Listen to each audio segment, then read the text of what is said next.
Near the corner of the village, beside a broken hut, a mother dog was nursing her newborn puppies, exhausted but full of motherly love. She was giving them her warmth one last time.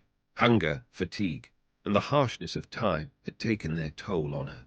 While feeding her little ones, she took her final breath.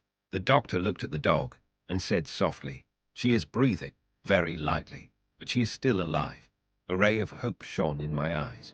Treatment started immediately.